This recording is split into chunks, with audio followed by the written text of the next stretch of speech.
Friends, welcome to ज्ञानियर। दोस्तों, बात करेंगे इटोरिकॉक्सिब के बारे में कि भाई इटोरिकॉक्सिब ड्रग क्या होता है, कब चलता है, कैसे काम करता है, साइड इफेक्ट, इसकी सावधानियां, सब कुछ जानेंगे।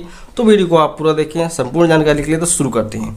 दोस्तों, यहाँ पे इटोरिकॉक्सिब ड्रग जो है एक एनसेड ड्रग होता है, non steroidal anti inflammatory drug ही है एक प्रकार का। जैसे कि पैरासीटामोल आता है आपका, एसिक्लोफेनिक आता है, डाइक्लोफेनिक आता है, ये सब एनसेड ड्रग में आते हैं। बट डॉक्टर इटोरिकॉक्सिब को क्यों लिखता है, क्या जरूरत पड़ जाती है? क्योंकि देखो, कई बार क्या होता है कि जब पैरासीटामोल, एसिक्लोफेनिक, डाइक्लोफेनिक से रिजल्ट नहीं मिलता अच्छा, तब इसको लिखा जाता है। और इसका प्लस पॉइंट ये होता है इटोरिकॉक्सिब का कि इसके साइड इफेक्ट्स थोड़े कम होते हैं, साइड इफेक्ट्स थोड़े कम ही होते हैं, ठीक है, इसलिए इसको लिखा जाता है। और इटोरिकॉक्सिब मार्केट में कॉम्बिनेशन के फॉर्म में ज़्यादातर चलता है। हालांकि प्लेन टैबलेट भी मिल जाएगी, लेकिन ज़्यादातर आपको थायोकोर्टिकोसाइड, शेरिसोपेप्टिडाइज या अपना पैरासीटामोल, इनके साथ कॉम्बिनेशन में टैबलेट इसकी मिल जाते हैं। 60 मिलीग्राम, 90 मिलीग्राम और 120 मिलीग्राम की स्ट्रेंथ मार्केट में इटोरिकॉक्सिब की अवेलेबल होती है, ठीक है। इसकी हाफ लाइफ की अगर बात की जाए तो लगभग 22 घंटे की होती है, इसलिए इसको दिन में एक गोली चलाई जाती है। हाफ लाइफ 22 घंटे की होती है। और उसकी कुछ फेमस ब्रांड नेम है, उनको भी समझ लेते हैं ताकि आपको आसानी हो जाए कि हम किस बारे में बात कर रहे हैं। तो इटोरिकॉक्सिब कई नामों से मिल जाता है मार्केट में, ठीक है। होता क्या है, वो इटोरिकॉक्सिब ही होता है। जैसे कि इटोडी आता है, रेडी कंपनी, एबॉट कंपनी का। इड्रिटोज आता है, इटोसाइन आता है, इंटाकॉक्सिब आता है, नुकोक्सा आता है, ठीक है। ये बहुत सारे फेमस कुछ ब्रांड नेम्स होते हैं। आपके एरिया में हो सकता है और भी चलते हों, तो वो बात अलग है। बात आती है कि इटोरिकॉक्सिब जो कि एक एनसेड ड्रग है, non steroidal anti inflammatory drug है, तो ये किस क्लास से बिलोंग करता है? ये COX-2 इनहिबिटर ड्रग होता है। COX-2 इनहिबिटर ड्रग होता है बेसिकली। तो ये क्या करता है, काम कैसे करता है, पहले ये समझते हैं। मैकेनिज्म ऑफ एक्शन इसका ये होता है कि भाई ये आपकी बॉडी में प्रोस्टाग्लैंडिन्स के प्रोडक्शन को रोक देता है। प्रोस्टाग्लैंडिन्स जो केमिकल्स होते हैं, इनकी वजह से हमारी बॉडी में बुखार, दर्द, सूजन ये सब होता है। तो जब ये बनना बंद हो जाते हैं तो दर्द, सूजन, बुखार ये सब खत्म हो जाता है। तो अब जाहिर सी बात है, इसका यूज़ आपको समझने में आसानी हो जाएगी कि कहाँ इस्तेमाल किया जाएगा। इटोरिकॉक्सिब को ज़्यादातर ऑर्थोपेडिशियन के द्वारा इस्तेमाल किया जाता है। आर्थराइटिस हो, रूमेटॉइड आर्थराइटिस हो। रूमेटॉइड आर्थराइटिस में क्या होता है कि भाई जोड़ों के बीच में जो है दर्द होने लगता है, ठीक है। इस पर कई वीडियोस बना चुका हूँ मैं रूमेटॉइड आर्थराइटिस पे। जो है सिनोवियल फ्लूइड कम हो जाता है और उस वजह से क्या होता है, स्पेशली हाथों की उंगलियों के बीच में दर्द होता है, तो टकरा के चलती हैं हड्डियाँ, तो उस दर्द को कम करने के लिए इसको दिया जा सकता है। साथ ही सोराइटिक आर्थराइटिस होता है, उसमें भी दिया सकता है, ठीक है। ऑस्टियोआर्थराइटिस दिया सकता है उसमें। ऑस्टियोआर्थराइटिस मतलब कि हड्डियों की कमजोरी की वजह से हाथ पैरों में दर्द होता है, जोड़ों में दर्द होता है बेसिकली, वहाँ पे भी इसको चलाया जाता है, ठीक है। एंकिलोजिंग स्पॉन्डिलाइटिस की एक समस्या होती है।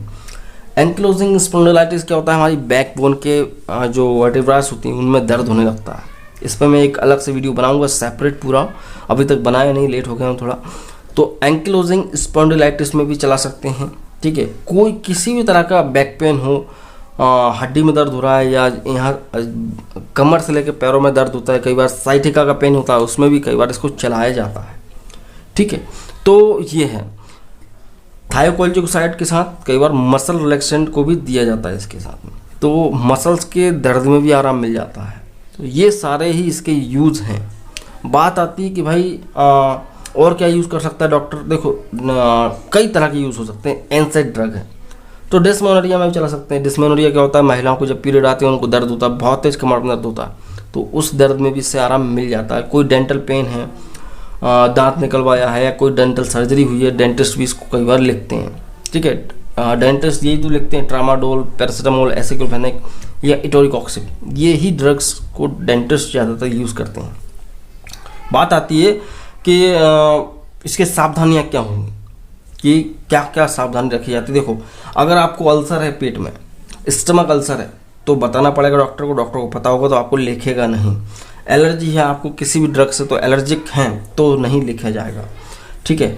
अगर आपको इंटेस्टाइन में, स्टमक में कहीं पे कोई GI ट्रैक्ट में कोई ब्लीडिंग का कोई इशू है तो भी इसको नहीं लिखा जाएगा, ठीक है। और लैक्टेशन अगर है, प्रेगनेंसी अगर है, मतलब महिला प्रेग्नेंट है, बच्चे को दूध पिलाती है, तो ऐसी कंडीशन में डॉक्टर की सलाह से बहुत कम मात्रा में इसको दिया जाता है अगर कोई भी जॉइंट पेन की समस्या है तब, ठीक है।